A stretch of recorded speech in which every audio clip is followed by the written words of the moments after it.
Hey guys, it's me. I just did a live Q&A, but I don't know how to get it to work on Periscope. I shared it, no one can see it, so I'm going to do it again. And it's all spontaneous and off the cuff, so I have no idea what I said in the last one. Damn it, because some of it was good. So I'll just do it again, see what comes up. I'm just going to answer random questions. People have been asking me to do this, so because I'm really good at procrastinating, I'm going to do this instead of working. Okay, let's see. Impromptu Q&A. So one guy said, can I talk to you? I want to chat with you right now in person. No, that's not going to happen. So let's skip that one. Okay.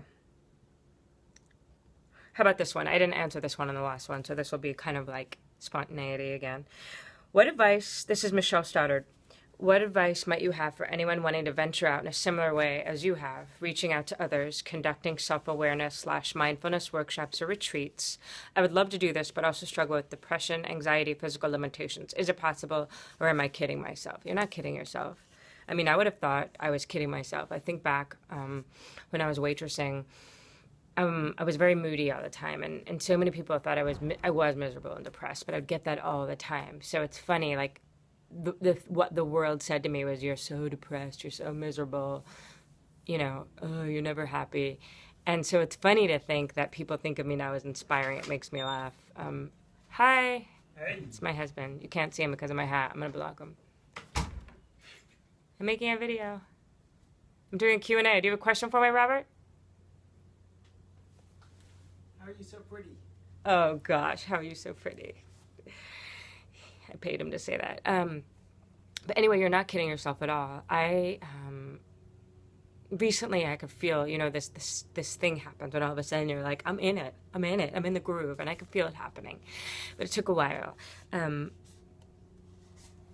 I started just teaching yoga, and it's not really what I wanted to do, and it still isn't. Yikes, I just said that. But I will always use it in my workshops. I will always use it to facilitate vulnerability and to get people to open up, and I love it, but it was never my goal. It was never my dream. I just was stuck and depressed, and I did something based on the recommendations of my friends because I was doing a ton of yoga and they thought it would help me. Anyway, but I started writing and sharing my truths, and just really being myself, no bullshit, and being real and doing what I wanted to do and stepping outside the box. And little by little, people started to listen and pay attention, you know. And here you are, you know, asking me this question. But it started with a desire to want to connect, and that's what I'm good at, and that's what I love to do. And like I always say, I suck at a ton of things. I really, really do. And I'm great at a lot of things. And one of them is connecting and listening, even though I'm deaf as all hell. So you're not kidding yourself at all. You have to start surrounding yourself with people who are like-minded, who share your vision, collaboration. I love collaborating with strong women. Start asking for things. You might get met with a hell of a lot of no's. I do. I get a ton of no's, but I get a ton of yeses too, and I keep asking. Start writing, start doing something to connect, start getting out there. So you're not kidding yourself at all. You know, and with me, I thought for a long time I didn't share about my depression because I felt like a fraud, especially once people started saying, like, you're so inspiring, you're so inspiring. I was like, oh my God, if they only knew. And so I realized my goal wasn't to be positive and to be inspiring. It was to tell the truth. It was to be real, you know? So hashtag no bullshit. And you'll find the people that you're meant to find will start to find you, you know? You'll find that the people that you're meant to meet, you will. And that's not some woo-woo, hokey-pokey, hocus-pocus, dominocus stuff. So, Michelle, you're not kidding yourself at all. And I'm really honored to have you on my page and love to watch you on your journey. Okay, I answered this one, Melissa Ray. I'm going to answer you again because you couldn't see not the Snapchat, the Periscope. How do you stay positive with all the negative in today's society? Personal or society, we all have negative in our lives, and I'm now on Xanax 3 times a day. Girl, I'm not always positive. I'm not at all. But like I said in the last question to Michelle, I aim to tell the truth and to be real. And I think that's why people are drawn to me, but hell if I know. Maybe it's my hat or my Now watch that one of my retreat peeps gave me. Just says now. It's not really watch. Thank you, Adrian. But I don't stay positive. But I do. Here's what I do. Beauty hunting. I started something a couple of years ago, and it turned into beauty hunting. I started by calling it the 5 Most Beautiful Things Project. And I was sitting in traffic, and I was acting like a real asshole. I was like, I don't want to go to this yoga private that I was getting paid, $150 to do, because it wasn't what I wanted to do. And there's traffic, and I was like, oh, what an asshole you are, Jen. What if I focused on the beauty? Pick five beautiful things right now in this moment. And it worked. Boom, boom, boom, boom. I saw them. Change my mood. You know, you can't be paying attention to the beauty and also be like, oh, my life sucks. Oh, this is so hard. It's very challenging to do both at once. So I started encouraging people to share with me their beautiful things, because that's inspiring.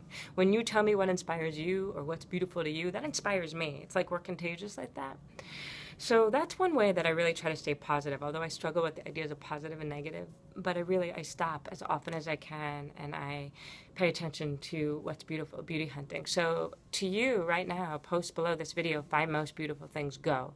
Don't overthink it, go. Do that as often as you can. That's beauty hunting. And you find it within yourself, you find it, and it's not like the most beautiful day of my life was when my daughter was born. No, it's right now. It's to pay attention. It's in the moment. It's like of today. It causes us to really look. Also this, who are you spending your time with? I'm really, really careful about who I let into my bubble. My bubble. Whether it's in real life, online, I'm really, really careful. You know, we're contagious beings.